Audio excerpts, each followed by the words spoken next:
आणि breaking news आहे। Drugs प्रकरणी प्रकाश आंबेडकरांनी सरकारवर गंभीर आरोप केले। ड्रग्स प्रकरणात सरकार कुणाला वाचवण्याचा प्रयत्न करते असा सवाल वंचित बहुजन आघाडीचे नेते प्रकाश आंबेडकरांनी भर सभेत विचारलेला त्यांनी व्हिडिओ लावला।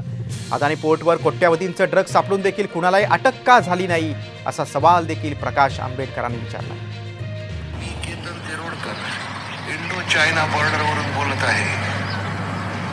ड्रग ट्रॅफिकिंग मध्ये पुणे पोलीस आणि नार्कोटिक्स कंट्रोल ब्युरोला थांबवलं जात आहे। तपास करण्यापासून चांगल्या अधिकाऱ्यांना रोखण्यात आलेलं आहे। देवेंद्र फडणवीस हा काही मंत्र्यांना संरक्षण देण्याकरता ह्यामध्ये इंटरफिअर करत आहे। देहू रोड मामुर्डीपासून ते तुंगारली व्हॅली गोल्ड व्हॅलीपर्यंत 10,000 करोडचा ट्रकचा साठा पडलेला आहे।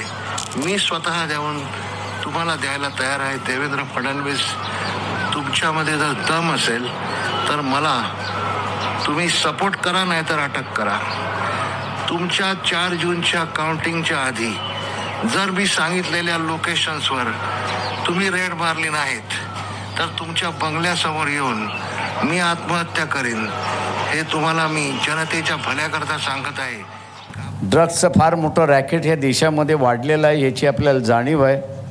अडानीचं असणारं पोर्टबंदर जे आहे त्या पोर्टबंदरमध्ये मध्यंतरी 18,000 कोटीचं नार्कोटिक्स पकडण्यात आलं होतं आणि एकालाही पकडण्यात आलेलं नाही, अशी असणारी परिस्थिती आहे।